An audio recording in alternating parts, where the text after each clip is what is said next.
एक भारतीय देशभक्त भारतीय स्वतंत्रता आंदोलन के प्रमुख व्यक्तियों में से एक नेताजी सुभाष चंद्र बोस, जिन्होंने कहा था कि सबसे बड़ा अपराध अन्याय सहना और गलत के साथ समझौता करना है, जिन्होंने तुम मुझे खून दो मैं तुम्हें आज़ादी दूंगा का नारा पूरे देश में बुलंद किया, जिन्होंने विदेशी आक्रमणों को रोकने के लिए ठोस कदम उठाए।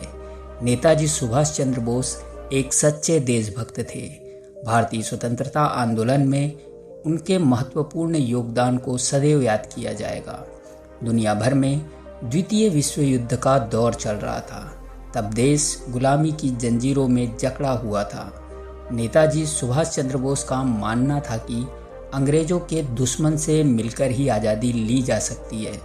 इसलिए उन्होंने जर्मनी के तानाशाह एडोल्फ हिटलर से मिलने का फैसला किया।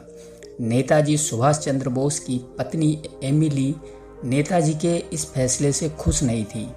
पत्नी एमिली को ये डर था कि इससे नेताजी की हर तरफ आलोचना होगी, लेकिन नेताजी के मन में तो कुछ और ही चल रहा था। वे भारत से ब्रिटिश साम्राज्य को उखाड़ फेंकना चाहते थे।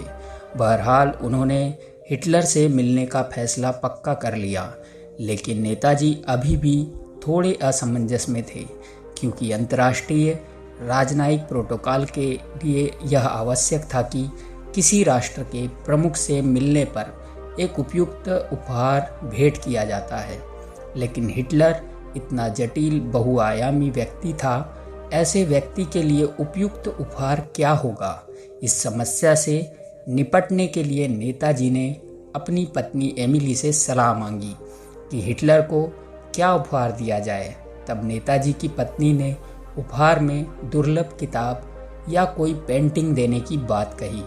तब नेताजी ने कहा, ये सब अब पुरानी बात हो गई है, छोड़ो, रहने दो, मैं ही देखता हूँ कि उपहार में क्या देना है।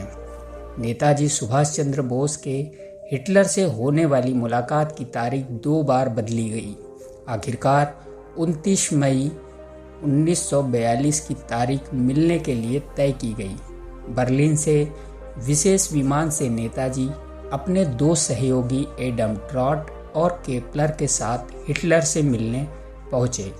इस विषय से संबंधित जानकारी आपको विश्वास पाटिल के महानायक उपन्यास में देखने को मिलती है। 1942 में पहली बार नेताजी सुभाष चंद्र बोस हिटलर से मिलने उसके आवास पर पहुंचे, जहां पर हिटलर ने आज़ाद हिंद का नेता शब्दों के साथ नेताजी का स्वागत किया और नेताजी से हाथ मिलाकर उनका अभिवादन किया। उसके बाद वहां मौजूद सभी को हिटलर ने बैठने के लिए कहा। सभी ने अपनी निर्धारित जगह ले ली।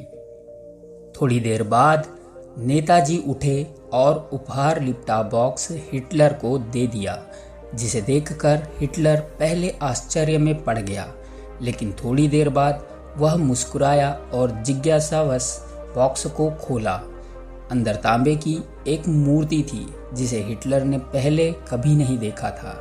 यह पद्मासन में बैठी तथागत बुद्ध की मूर्ति थी। हिटलर कुछ मिनटों तक उस मूर्ति को देखता रहा। फिर थोड़ी देर बाद उसने जिज्ञासावश नेताजी से पूछा कि यह सज्जन कौन है, यह किसकी मूर्ति है? तब नेताजी ने जवाब दिया कि यह भगवान बुद्ध हैं, जिन्होंने बौद्ध धर्म की स्थापना की और दुनिया को शांति अहिंसा का मार्ग दिखाया। तब बुद्ध की मूर्ति की तरफ देखकर हिटलर ने कहा, शांति और अहिंसा? तो क्या यह सज्जन मिस्टर गांधी से वरिष्ठ हैं या कनिष्ठ? इस पर नेताजी ने उत्तर दिया कि ये दुनिया में सभी से वरिष्ठ हैं। नेताजी की बात सुनकर हिटलर शांत भाव से मूर्ति की तरफ देखता रहा। नेताजी के उपहार ने हिटलर को बिल्कुल अवाक कर दिया था। हिटलर की हालत देख बैठक में मौजूद सभी को हंसी आ रही थी, लेकिन बैठक गंभीर थी, इसलिए सभी ने अपनी हंसी दबा ली। दूसरी ओर सभी को हिटलर की अज्ञानता भी दिखाई दे रही थी। यदि हिटलर को बुद्ध की पहचान होती या वह बुद्ध के विषय में थोड़ा बहुत जान पाता, तो शायद वह कभी तानाशाह न बनता और न ही लोगों पर अत्याचार करता।